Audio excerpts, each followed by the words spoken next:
Well, good afternoon. Today is the 1st of August 2023 and I'm going to give a quick, very brief video on some advice and some information to anyone who's travelling to the United States and wants to go around the country by train.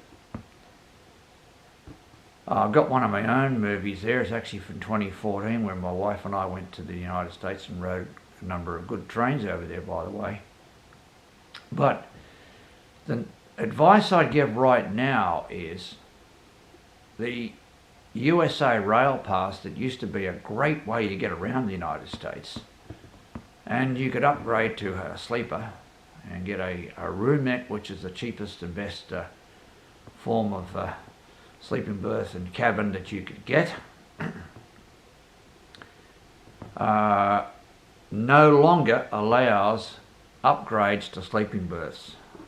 It's all what they call coach, or in Australia we call sitting car.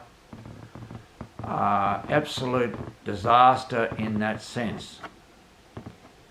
So you need to book well in advance. It's another thing. I'd book at least 3 months in advance.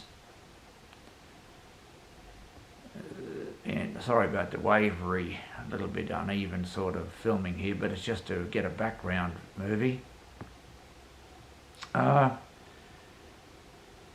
I say, 3 months in advance. Now, your travel agent will either book it themselves or get somebody else to book the rail portion. In other words, you can do the flights and the hotels and whatever at one agency, and they will order the tickets for your trips around the United States.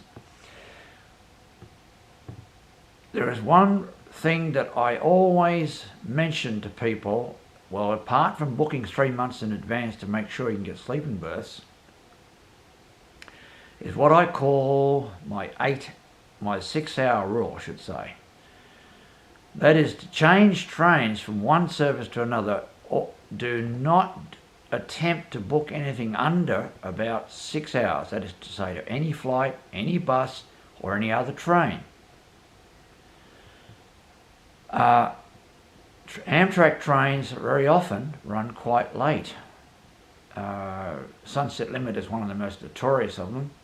But even the Empire Builder and other trains will run late, and even the California Zephyr and the like will run late at times. So that is an essential thing. Now, we did it under 6 hours one time. With oh no, well, okay, we only got 4 hours between trains. We made it. The train was late, by the way. Oh, it might have been an hour or so late, but we made it in time for our connection.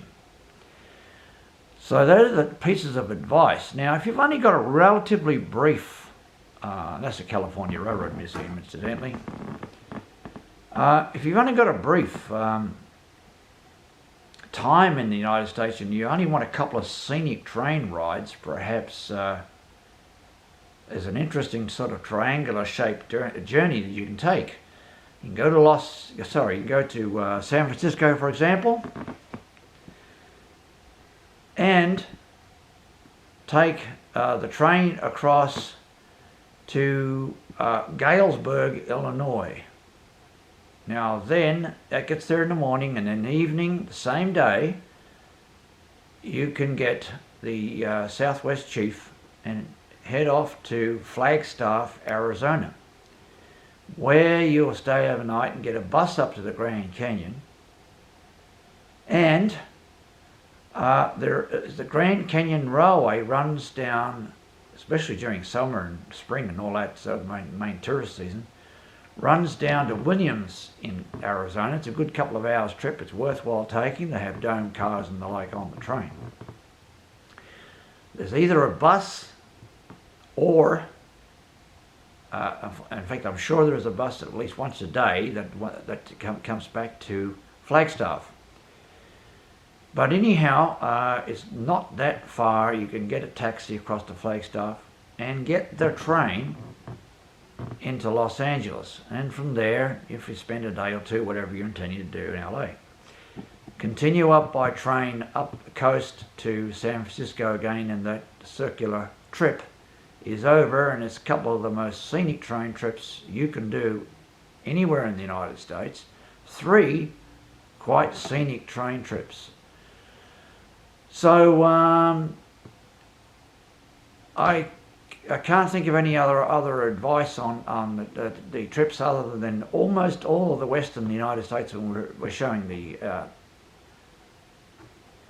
Coast Starlight here, heading up from Sacramento, where we boarded, and we went up to Seattle, and then of course we rode the Empire Builder.